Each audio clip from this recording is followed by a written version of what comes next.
Begum Xiao তো বলে গেছেন যে বাংলাদেশে যেদিন জনগণের সরকার আসবে সেদিন এই সংবিধানকে ছুঁড়ে ফেলে দেওয়া হবে। এই সংবিধান এখন এই রাষ্ট্রের জন্য এই সংবিধান বাতিল করা, এই সংবিধান সংস্কার করা অত্যন্ত গুরুত্বপূর্ণ। তা না হলে আমাদের সন্তানদেরকে বারবার জীবন দিতে হবে। তা আপনারা, আমি আমার সময় স্বল্প, ছেলেটা মরে যাওয়ার আগে খালি একটা কথাই বলছিল, ও কিন্তু ওর বিচার চায় না, ও বিচার ব্যবস্থার দিকে আঙুল তুলে গেছিল যে বাংলাদেশে কেউ মারা গেলে বিচার হয় না। ও কিন্তু নিজের জন্য বিচার চায় না। তো দেখেন, বিচার ব্যবস্থারও আমরা সংস্কার চেয়েছিলাম। আল্লাহর কাছে শুকরিয়া জানাচ্ছি যে আল্লাহ আমাকে আজকে এখানে দাঁড়িয়ে কথা বলার সুযোগ দিয়েছেন। আজকে বসে বসে আমি আসলে আজকের দিনের স্মৃতিচারণ করছিলাম মনে মনে, যে 20 তারিখ এই সময়ে আমি আসলে কোথায় ছিলাম, কি করছিলাম। তো 20 তারিখ সকালের দিকে, আমি মনে হয় গতকালকে ফেসবুকে লিখেছি যে 20 তারিখ সকালের দিকে আমি রামপুরা বাড্ডায় ছিলাম, এবং কি ভয়াবহ, মানে রাস্তার মধ্যে কি ভয়াবহ স্মৃতি। আমরা যারা মাঝে মাঝে জুলাইকে স্মরণ করি বা জুলাইয়ের কথা বলি, আমার মনে হয় না যে ওই সময়টা আসলে তুলে ধরতে পারি, যে যতটা যেভাবে বলি সিচুয়েশনটা আসলে তার চেয়েও অনেক বেশি ভয়াবহ ছিল। তা আমি আমার ঠিক 5 ফিট দূরত্বে, একদম ঠিক 5 ফিট দূরত্বে একটা ছেলেকে আমি আমার চোখের সামনে আর্মির ট্যাঙ্ক থেকে গুলি করা হয়েছিল আমি, এবং আমার চোখের সামনে ছেলেটাকে একদম রক্তাক্ত অবস্থায় দেখেছি। তো ওই স্মৃতিটা আমার জীবনের মানে মারাত্মক ট্রমা। আমি 2টা ট্রমা নিয়ে সবসময় খুব অনেক বেশি ভুগি। 24-এর পরে একটা হচ্ছে যে হাদির মৃত্যু, আর জুলাইয়ের যে রাতগুলো, যে দৃশ্য, রাস্তার যে দৃশ্য আমি দেখেছি, সেই দৃশ্য, এই ট্রমা আসলে ভোলার না। এবং এটাকে মানে মনে করা ওটা যে কত ভয়ঙ্কর, এটা যারা এই ট্রমার মধ্যে থাকে তারা জানে। তো সময় অল্প, বেশি কথা বলবো না। জুলাইয়ের পরবর্তী সময়ে আমি আমার বোনদের উদ্দেশ্যে কিছু কথা বলতে চাই। আমরা মেয়েরা সবসময় আমাদের সন্তানদের নিয়ে স্বপ্ন দেখি যে আমরা ডাক্তার, ইঞ্জিনিয়ার বানাবো, শিক্ষক বানাবো বা আলেম বানাবো। পাশাপাশি আমাদের বোনদেরকে স্বপ্ন দেখতে হবে যে আমার সন্তানকে আমি একজন ভালো রাজনৈতিক কর্মী বানাবো। এটা বোধহয় এই সময়ের, জুলাই পরবর্তী সময়ের সবচেয়ে বড় মানে আকাঙ্ক্ষা হওয়া উচিত। কারণ আমরা আমাদের সন্তানদেরকে রাজনীতি থেকে দূরে রেখেছি। রাজনীতি আমরা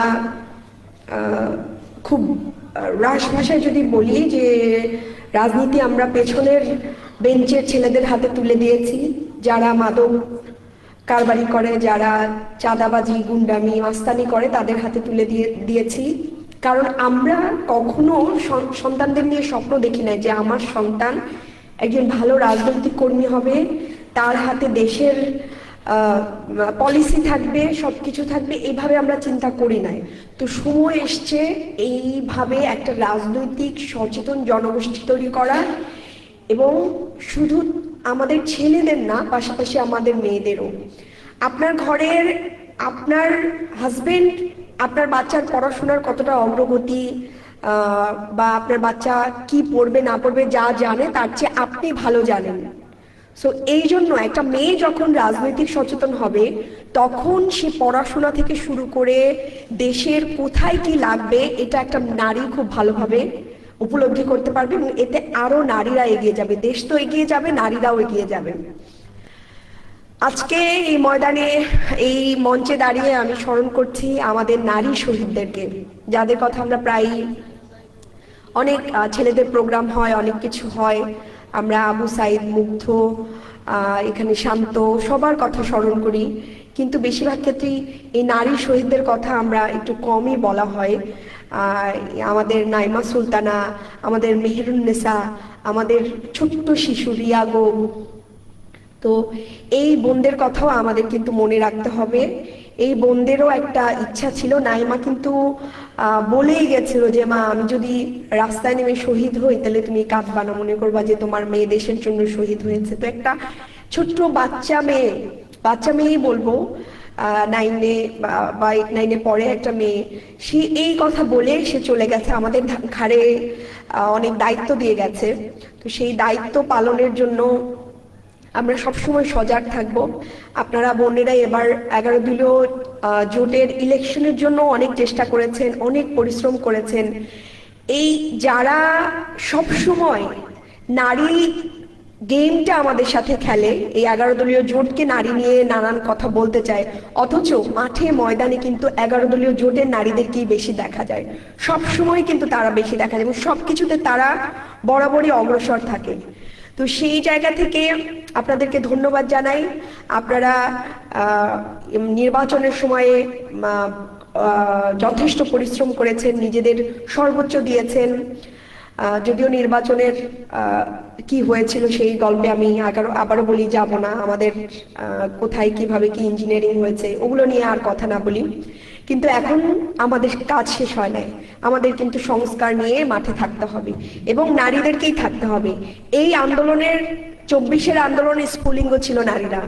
তো এই সংস্কার নিয়ে যদি আমরা ঘরে না উঠি তাহলে কিন্তু আমাদের শহীদরা আমাদেরকে ক্ষমা করবে না।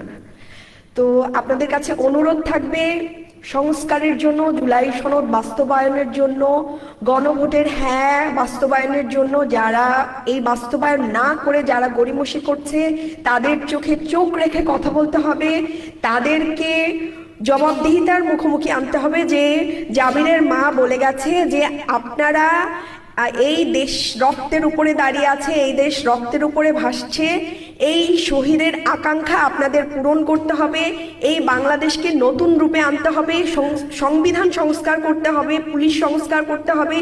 এইগুলো না করলে আমাদের মায়েদের বুক বারবার খালি হবে। আমি জুলাইয়ের কথা বলতে গেলে আমার আসলে মানে ভীষণ খারাপ লাগে।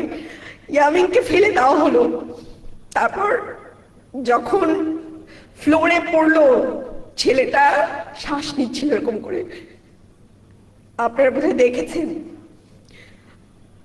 আমাদের তো কোটা ছিল না, আমাদের তো চাকরির ছিল না, আমাদের তো চাকরির দরকার ছিল না। আমি কেন রাজনীতিতে আসছি? আমি তো ভালোই ছিলাম, আমার জায়গায় তো আমি ভালোই ছিলাম, আমি তো এই দেশ সংস্কারের জন্যই আসছি। তাহলে আজকে যারা এই রক্তের উপরে, এইখানে শহীদের রক্তের উপরে বসে যারা গড়িমসি করছে, এমনকি বেগম জিয়াও তো বলে গেছেন যে বাংলাদেশে যেদিন জনগণের সরকার আসবে সেদিন এই সংবিধানকে ছুঁড়ে ফেলে দেওয়া হবে। এই সংবিধান এখন এই রাষ্ট্রের জন্য এই সংবিধান বাতিল করা, এই সংবিধান সংস্কার করা অত্যন্ত গুরুত্বপূর্ণ। তা না হলে আমাদের সন্তানদেরকে বারবার জীবন দিতে হবে। তা আপনারা, আমার সময় স্বল্প, তো আপনাদের আমি খুব সরি। আমি এই জন্য জুলাই নিয়ে এবং হাদিকে নিয়ে দেখবেন যে আমি এখন কম কথা বলি। আসলে বলার কিছু নাই, আমরা বারবার বিচারের কথা বলি, কিন্তু এখন পর্যন্ত হাদির হত্যার বিচারটা আমরা দেখতে পারিনি। ছেলেটা মরে যাওয়ার আগে খালি একটা কথাই বলছিল, ও কিন্তু ওর বিচার চায় না, ও বিচার ব্যবস্থার দিকে আঙুল তুলে গেছিল যে বাংলাদেশে কেউ মারা গেলে বিচার হয় না। ও কিন্তু নিজের জন্য বিচার চায় না। তো দেখেন, বিচার ব্যবস্থারও আমরা সংস্কার চেয়েছিলাম, কিন্তু কোন সংস্কারের দিকে আজকে রাষ্ট্র হাত দিচ্ছে না, আজকে সরকার হাত দিচ্ছে না। তাদের তো এই এখন বলতে গেলে অনেক কথা বলতে হয়, কন্টেন্ট ক্রিয়েটরদের মতো ওই যে স্ত্রীকে নিয়ে পিআর দেওয়া তো সরকারের কাজ না, তাতে জনগণের কোনো উপকার হয় না, তাতে জনগণের কোনো উপকার হয় না। আপনি স্ত্রীকে নিয়ে কেমন আছেন, ভালো আছেন, এতে জনগণের কোনো উপকার হয় না, রাষ্ট্রের কোনো উপকার হয় না। রাষ্ট্রের উপকার তো সেদিনই হবে যেদিন সংবিধান সংস্কার হবে, পুলিশ সংস্কার হবে, আমরা দেশে একটা নতুন রাষ্ট্র ব্যবস্থা পাবো, একটা কল্যাণ রাষ্ট্র পাবো। তো সবাইকে ধন্যবাদ, আসসালামু আলাইকুম, দোয়া করবেন।